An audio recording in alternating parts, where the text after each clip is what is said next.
Most welcome, आप India आइए। आपको किस बात का डर है? इंडिया में आपकी सारी बहनें बैठी हुई हैं।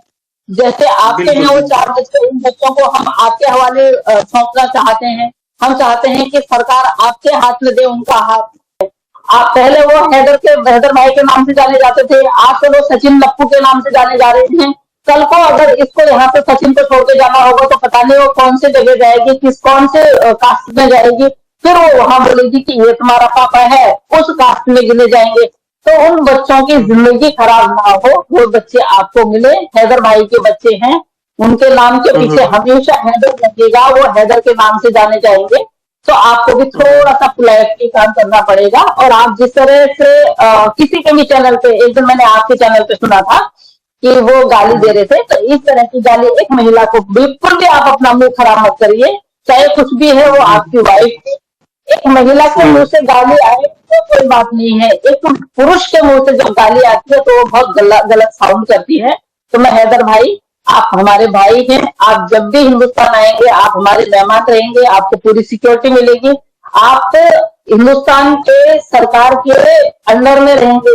ये भी नहीं कि आपको छोड़ दिया और बस पुलिस वाले आपका रहना खाना पीना आपकी व्यवस्था जो है हिंदुस्तान की सरकार करेगी। आप ये सब छोड़ दीजिए और आपको डरने की जरूरत नहीं है। आप अपने बच्चे लेने आए हैं, किसी का किडनैप करने नहीं आ रहे हैं। आप तारों के नीचे से नहीं आ रहे हैं, आप सीमा की तरह भगोड़े बन के नहीं आ रहे हैं। आप वीजा लगा के आएंगे। तो उसके लिए जब आप वीजा लगा के आएंगे तो आपको पहले पाकिस्तान आना पड़ेगा। पाकिस्तान आपको वीजा लगाना पड़ेगा। आपको पता है वीजा लगाने में कितना टाइम लगता है। तो आप लेट ना करें, देर ना करें और आप जल्दी आएंगे। जितना आप जल्दी आएंगे उतना कार्रवाई जल्दी होगी। एक्चुअली ये कहना ये याद दिलाना चाहती है कि मैं इतनी पीड़ित थी तो वहां के लोगों से बोलती, वहां एफआईआर करवाती, पुलिस वालों के पास जाती। अगर इसको कोई इतना बड़ा प्रॉब्लम था तो एक मुल्क को छोड़ के दूसरे मुल्क, दूसरे से छोड़ के तीसरे मुल्क, तीसरे से फिर चौथे में आने की क्या जरूरत थी? क्या तो ये सोच रही कि तो यहाँ सुरक्षित है? तो यहाँ वैसे भी सुरक्षित नहीं है, तुझे पता है तू सुरक्षित नहीं है। तेरे को पता है तो 6 बजे के बाद कहाँ जाती है, तो 6 घंटे कहाँ रहती है, क्या तू सुरक्षित है? हाँ ये है, वहां पे 70-80-90 हजार रुपए तेरे को कमा के हैदर भाई दे रहे थे।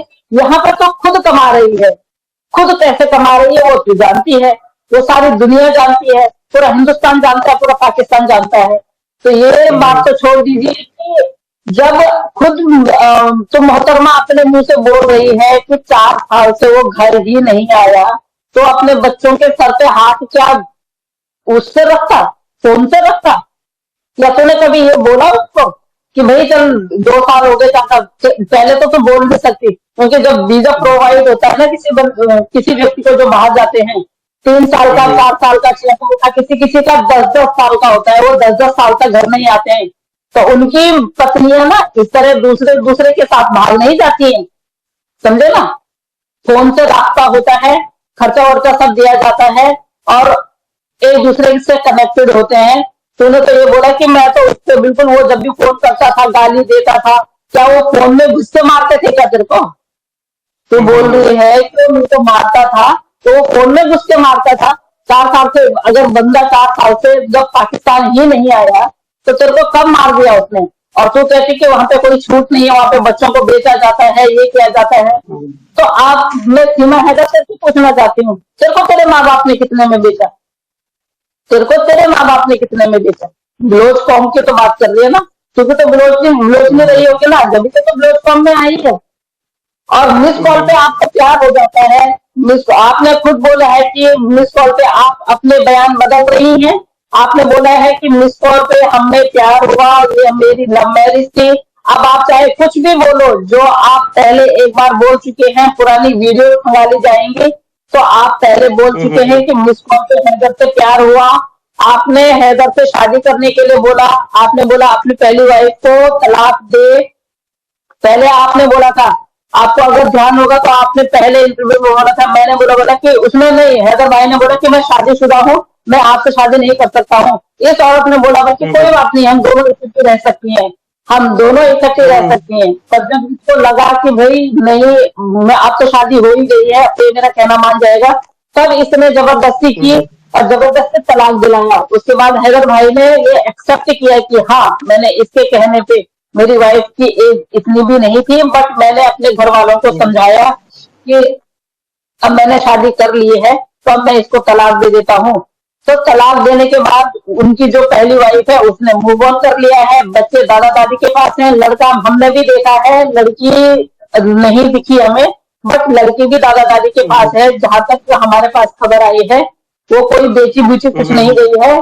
और इनके में जो भी होता होगा, जैसे निकाह होता है, जो भी होता है, छोटी उम्र में निकाह कर लेते हैं, तो उसके बाद में भेजते हैं। मे भी ऐसा हो सकता है, पर जहां तक बेचने की बात आई तो वो बात हमारे पास नहीं आई है, किसी ने बोला है। और इसमें ये भी बोला है कि मैं अपनी बच्चियों को लेके हिंदुस्तान में इसीलिए आई हूँ। सिर्फ वो हिंदुस्तान ही रह गया था, तेरे को हिंदुस्तान के बारे में क्या पता है कि भाई तेरी बच्चियों की सेफ्टी हिंदुस्तान में ही रही होगी।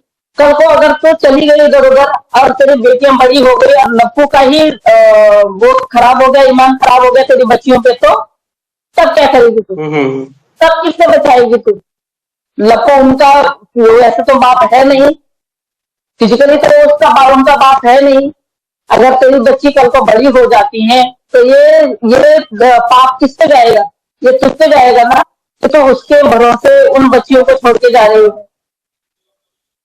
बहुत सारी ऐसी बातें हैं मैडम जो पहले जो तुम बोल चुकी है और अब मुकर रही है। अब दोबारा अगर तुम उन बातों को लेके आ रही है ना, तो पता इंडिया में क्या होता है, इंडिया में एक तरफ तेरी वो पहले वाली जो डिबेट है वो चलाई जाएगी, दूसरी तरफ अब वाली चलाई जाएगी, और कौन सी सच है कौन सी झूठ है उसमें तो फंस जाएगी। एटीएस की जांच आ रही, वैसे भी फंसी हुई है, एटीएस की जांच आ रही है, चिंता मत करना, जेल तो है तेरे लिए, रिपोर्ट तो है। तो मैं ये क्वेश्चन भी पूछना चाहती हूँ कि क्या रोशन अजीम साहब जी का रास्ता क्या हिंदुस्तान में सीमा हैदर से हो रहा है?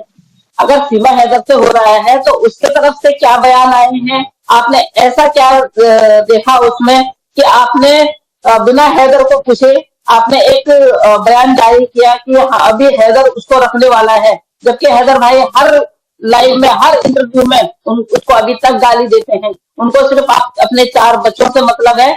वो सीमा कहीं भी जाए, कहीं भी मरे, कहीं भी किसी के साथ भी जाए, उनको कोई फर्क नहीं पड़ता है। वो कह रहे मुझे वो औरत चाहिए ही नहीं। और उसके बाद वो 1 हफ्ता वहां लप्पू के साथ वहां रही, 6 महीने उसको यहाँ लप्पू के साथ में यहाँ पे रहते रहते हो गए हैं, और पता नहीं वो रातों को कहाँ कहाँ जा रही है, वो भी वो सब बोल रहे थे। तो कह रहे थे मैं कैसे उस बेगैरत औरत को अपने साथ रखूं, मेरे को तो मेरे बच्चों की वो है फिक्र है। तो अजीम साहब आपसे बोलूंगी कि आपने अपनी तरफ से बयान दिया कि अभी हैदर बोल रहा है कि मैं बच्चों के साथ में, और जो सीमा हैदर है प्रेग्नेंट की हालत में, उसको एक्सेप्ट करने के लिए तैयार हूं। तो अभी तक हमने इतने दिन हो गए आपका बयान आए हुए, हमने अभी तक नहीं सुना हैदर भाई के मुंह से कि हैदर भाई ने ये बोला है कहीं। हैदर भाई को एक बार दोबारा से आपके चैनल दोबारा से मैं वो देना चाहूंगी कि प्लीज हैदर भाई आप काम डाउन हो जाइए, आप आराम से काम कीजिए। यहाँ से साक्षी जी आपके लिए काम कर रहे हैं, साक्षी जी के साथ में और भी बड़े बड़े लोग हैं, और आपका काम होगा। एटीएस अपनी जांच दोबारा से शुरू कर दिए हैं। अब आप ये लगा लीजिए कि जो 700 एसएमएस मिले हैं उनमें एक व्यक्ति गिरफ्तार हो चुका है। तो आपका काम तो वैसे ही हिंदुस्तान की जो सरकार है वो सॉर्ट आउट कर रही है, हिंदुस्तान एटीएस सॉर्ट आउट कर रही है। आपको तो हम कब से बोल रहे हैं कि मोस्ट वेलकम, आप इंडिया आइए, आपको किस बात का डर है? इंडिया में आपकी सारी बहनें बैठी हुई हैं, जैसे आपके हैं वो 4 बच्चे, उन बच्चों को हम आपके हवाले सौंपना चाहते हैं। हम चाहते हैं कि सरकार आपके हाथ में दे उनका हाथ। आप पहले वो हैदर भाई के नाम से जाने जाते थे, आज तो वो सचिन लप्पू के नाम से जाने जा रहे हैं। कल को अगर इसको यहाँ से सचिन को छोड़ के जाना होगा तो पता नहीं वो कौन से जगह जाएगी, कौन से कास्ट में जाएगी, फिर वो वहां बोलेगी कि ये तुम्हारा पापा है, उस कास्ट में गिने जाएंगे। तो उन बच्चों की जिंदगी खराब ना हो, वो बच्चे आपको मिले, हैदर भाई के बच्चे हैं, उनके नाम के पीछे हमेशा हैदर लगेगा, वो हैदर के नाम से जाने जाएंगे। तो आपको भी थोड़ा सा पोलाइटली काम करना पड़ेगा। और आप जिस तरह से किसी के भी चैनल पे, एक दिन मैंने आपके चैनल पे सुना था कि वो गाली दे रहे थे, तो इस तरह की गाली एक महिला को बिल्कुल भी आप अपना मुंह खराब मत करिए। चाहे कुछ भी है, वो आपकी वाइफ थी। एक महिला के मुंह से गाली आए तो कोई बात नहीं है, एक पुरुष के मुंह से जब गाली आती है तो वो बहुत गलत साउंड करती है। तो मैं हैदर भाई, आप हमारे भाई हैं, आप जब भी हिंदुस्तान आएंगे आप हमारे मेहमान रहेंगे, आपको पूरी सिक्योरिटी मिलेगी, आप हिंदुस्तान के सरकार के अंडर में रहेंगे। ये भी नहीं कि आपको छोड़ दिया और बस पुलिस वाले आपका रहना खाना पीना आपकी व्यवस्था जो है हिंदुस्तान की सरकार करेगी। आप ये सब छोड़ दीजिए और आपको डरने की जरूरत नहीं है। आप अपने बच्चे लेने आए हैं, किसी का किडनैप करने नहीं आ रहे हैं। आप तारों के नीचे से नहीं आ रहे हैं, आप सीमा की तरह भगोड़े बन के नहीं आ रहे, आप वीजा लगा के आएंगे। तो उसके लिए जब आप वीजा लगा के आएंगे तो आपको पहले पाकिस्तान आना पड़ेगा। पाकिस्तान आपको वीजा लगाना पड़ेगा। आपको पता है वीजा लगाने में कितना टाइम लगता है। तो आप लेट ना करें, देर ना करें और आप जल्दी आएंगे। जितना आप जल्दी आएंगे उतना कार्रवाई जल्दी होगी। एक्चुअली ये कहना ये याद दिलाना चाहती है कि मैं इतनी पीड़ित थी तो वहां के लोगों से बोलती, वहां एफआईआर करवाती, पुलिस वालों के पास जाती। अगर इसको कोई इतना बड़ा प्रॉब्लम था तो एक मुल्क को छोड़ के दूसरे मुल्क, दूसरे से छोड़ के तीसरे मुल्क, तीसरे से फिर चौथे में आने की क्या जरूरत थी? क्या तो ये सोच रही है कि तो यहाँ सुरक्षित है, तो यहाँ वैसे भी सुरक्षित नहीं है, तुझे पता है तू सुरक्षित नहीं है, तेरे को पता है तो 6 बजे के बाद कहाँ जाती है, तो 6 घंटे कहाँ रहती है, क्या तू सुरक्षित है? हाँ ये है, वहां पे 70, 80, 90 हजार रुपए तेरे को कमा के हैदर भाई दे रहे थे। यहाँ पर तो खुद कमा रही है, खुद पैसे कमा रही है, वो तू जानती है, वो सारी दुनिया जानती है, पूरा हिंदुस्तान जानता है, पूरा पाकिस्तान जानता है।